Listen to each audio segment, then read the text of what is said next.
Parts and labor sales, when managed effectively, can be made to absorb the greater portion of the fixed expense of a Packard dealership. This is accomplished by getting new service customers, properly selling all service customers, and keeping service customers, which can be stated more briefly by the formula, get 'em, sell 'em, and keep 'em. This film will describe methods which have been proven to be effective in keeping service customers. Here are two customers, a steady customer and a satisfied customer. What is the difference? The answer is there is no difference. They are one and the same. To keep them, we must keep them satisfied. Recent interviews with service customers leave no doubt as to what is required to keep them satisfied. They want courteous service, work done right, work completed at promised time, and honest, reasonable prices. To fulfill these four requirements, the repair order must be written plainly, correctly, and completely. The entire service personnel must be courteous and must be taught how to do their jobs properly. And a good owner contact system must be used intelligently, diligently, and constantly.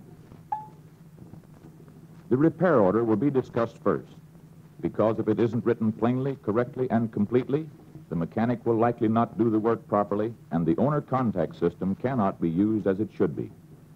The first information to be obtained is the customer's name, spelled correctly, home address, residence phone, and business phone.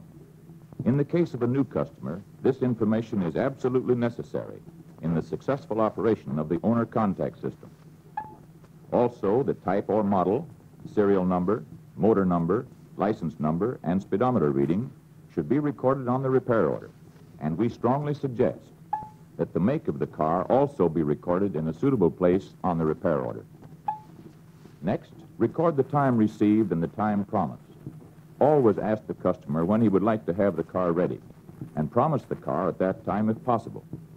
Also, as an indication of personal interest, tell the customer you will call him as soon as the car is ready, and then note on the repair order whether or not he wants you to call.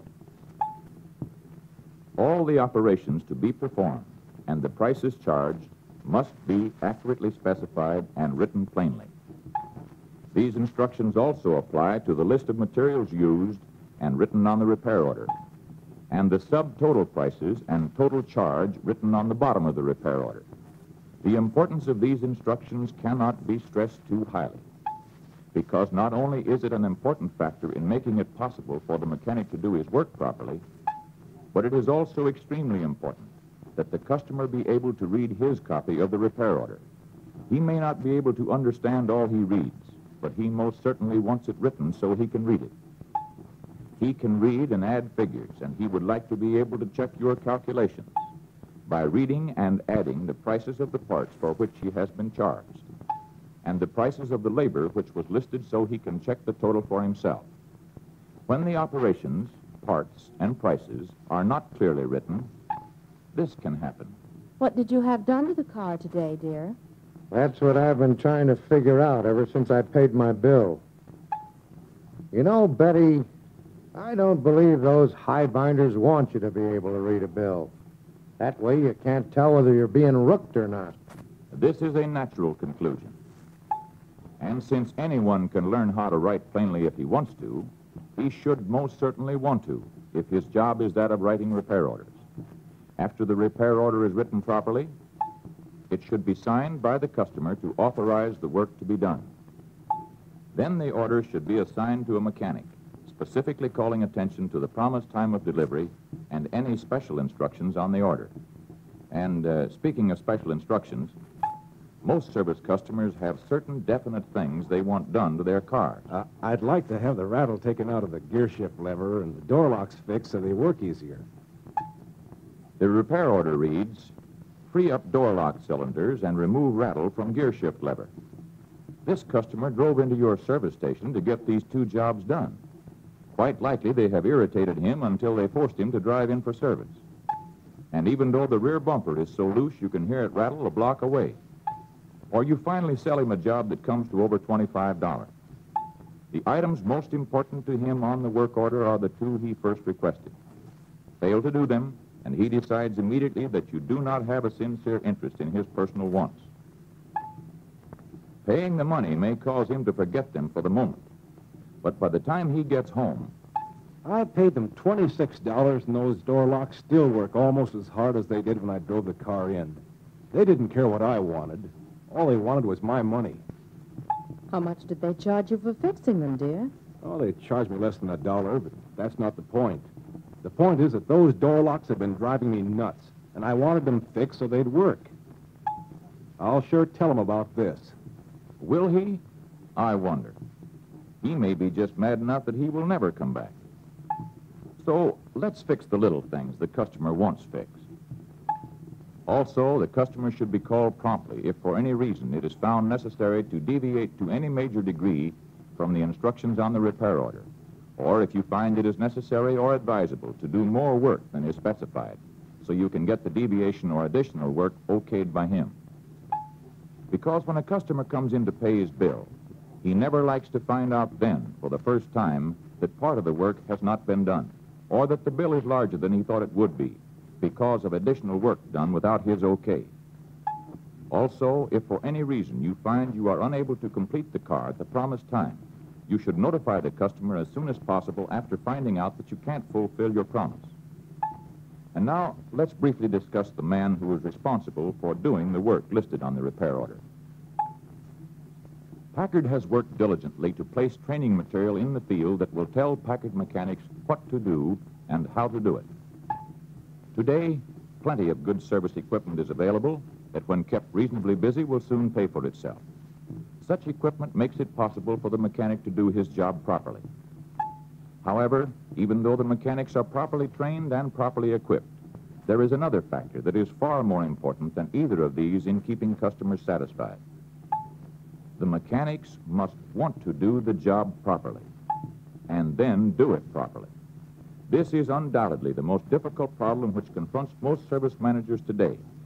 To solve this problem, the service manager must spend enough time with each mechanic individually to thoroughly understand the mechanic's viewpoint and for the mechanic to understand the service manager's viewpoint, so that a mutual understanding can be established.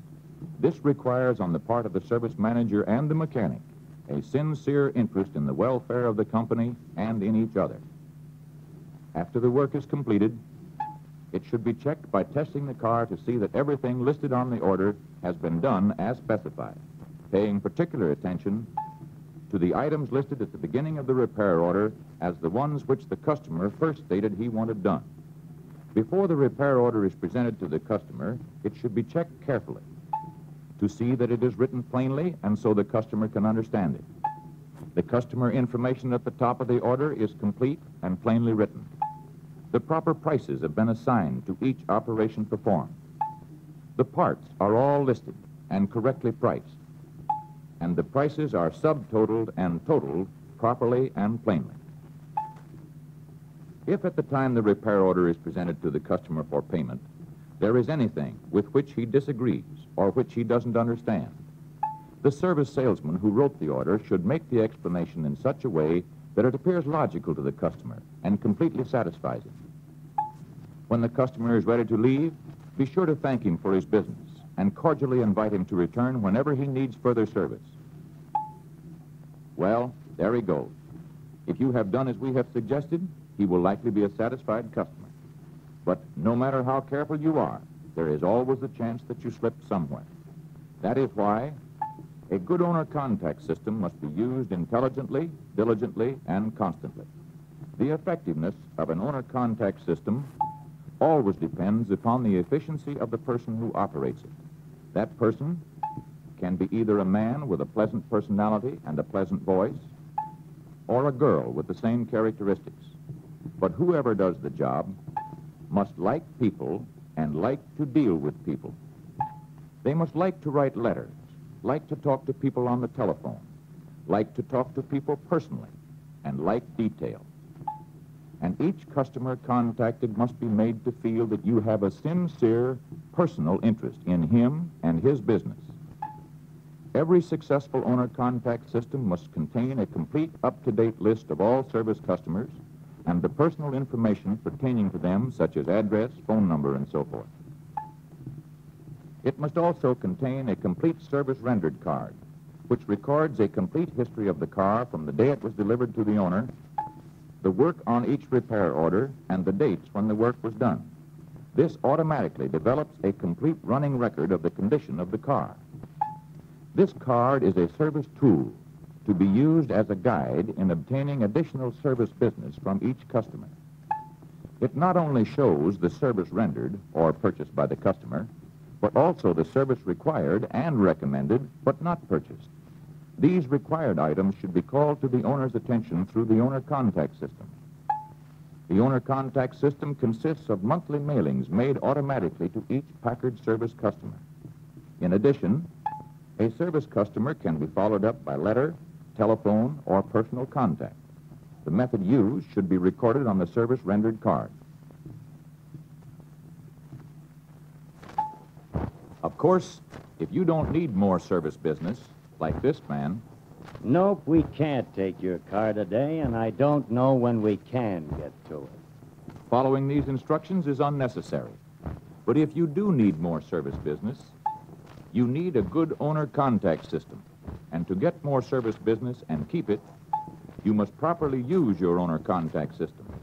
The proper use of any owner contact system requires the personal interest and personal effort of some one person who knows how to use the system, wants to use it, and does use it.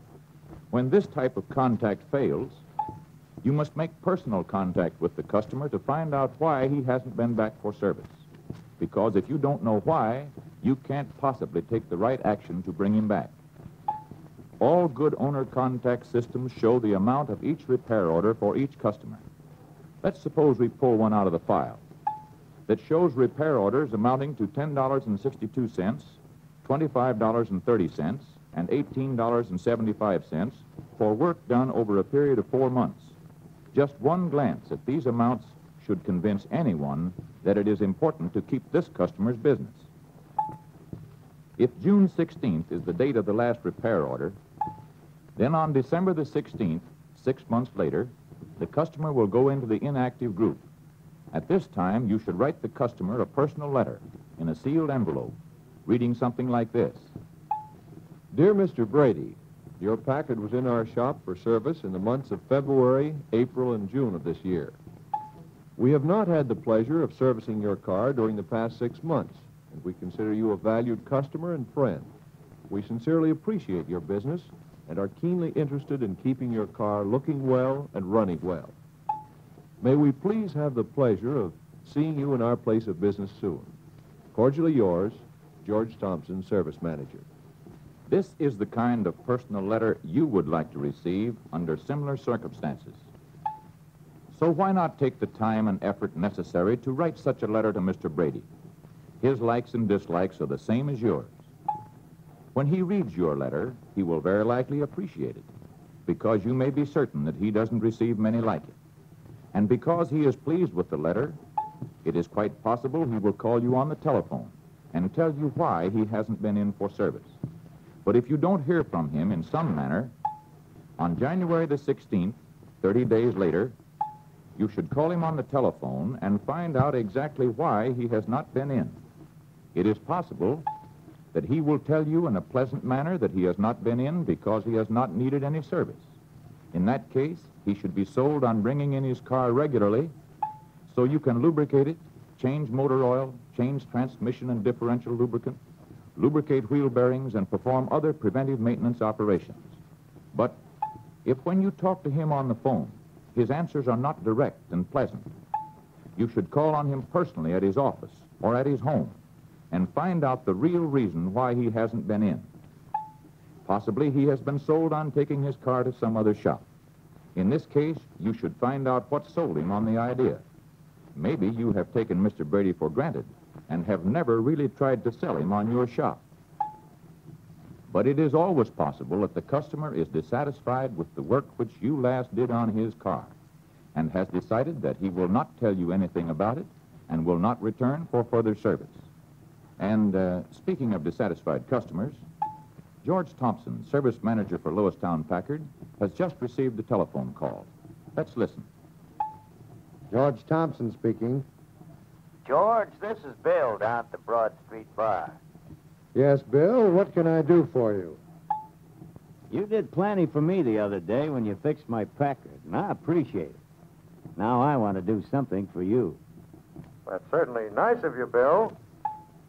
Well, there were two men talking at the bar yesterday.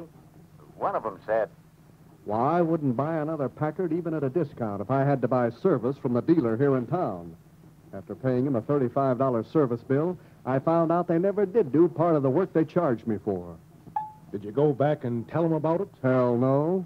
Anybody that'll do that to me once will never get another chance. Who was he, Bill? his last name is Carson, and I think I heard the other man call him Dan. Yeah. Gee, thanks a million, Bill. You're really a pal.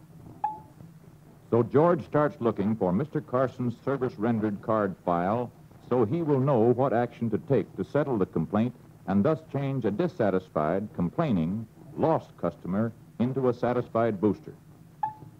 Yes, the repair order checks with Dan Carson's story, and it has not been properly followed up. A complete check of the record tells George exactly what he must do to settle the complaint. And at 6:30 that evening, we find George ringing the doorbell at Mr. Carson's home. Mr. Carson himself answers the door. Mr. Carson? Yes. My name is George Thompson, service manager for Lewistown Packard. I'd like to ask you some questions about the work which we recently did on your car. Packard, eh? And you want to ask me some questions. Okay, go ahead. I'd also like to talk over the repair order with you. May I come in? Yeah, come on in. Thank you. You see, Mr. Carson, we recently found several cases where repair orders were so poorly written that the man who did the work misunderstood the instructions. As a result, some work was not done but was charged for. Now, this may have happened in your case, and we're interested in whether or not the work was satisfactory, because we can't afford to have such things happen. Can't afford it. How could you lose? You got paid for the work, didn't you? I sure paid you for the work that wasn't done on my car. That's just it. You paid for it. You're dissatisfied, and we can't afford to lose customers. That's the reason I'm here. You bet I'm dissatisfied, and you've already lost a customer. No, sir, you're wasting your time and mine. You know, Mr. Carson, I don't blame you for feeling the way you do. I'd feel the same way if I were you. We've made a mistake, and we know it. A bad mistake. Because you paid us over $35 and didn't get what you paid for. You bet you made a bad mistake. I paid for having the front end of my car worked on, and then a few days ago, when I had it lubricated, the grease man told me one of the tie rod ends or something like that was about ready to fall off, and I had him put on a new one. If I'd had an accident with that car, you'd have found out how bad a mistake you made, because I'd have sued you for everything in the book.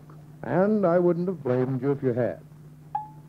But now, we would like to convince you we're honest people and are willing to do whatever is necessary to make it right. Yeah, but how do I know the same thing wouldn't happen again?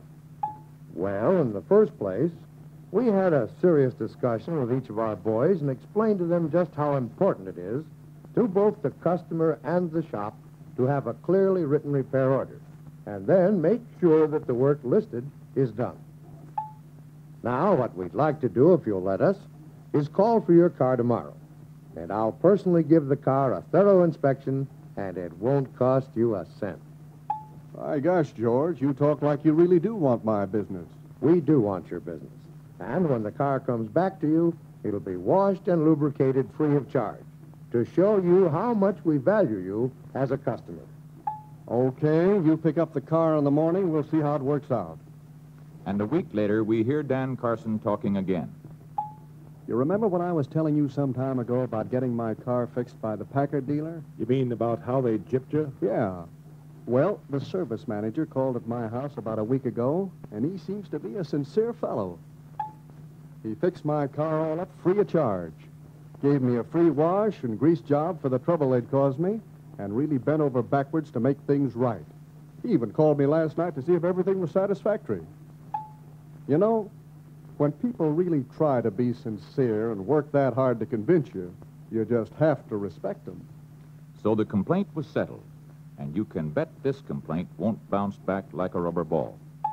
because not only will George use the owner contact system religiously on Dan Carson, but he will also ask him how he likes the service every time he comes in, until he is absolutely certain that Dan Carson is a satisfied customer, because that is the only way in which he can be sure of keeping him as a steady customer.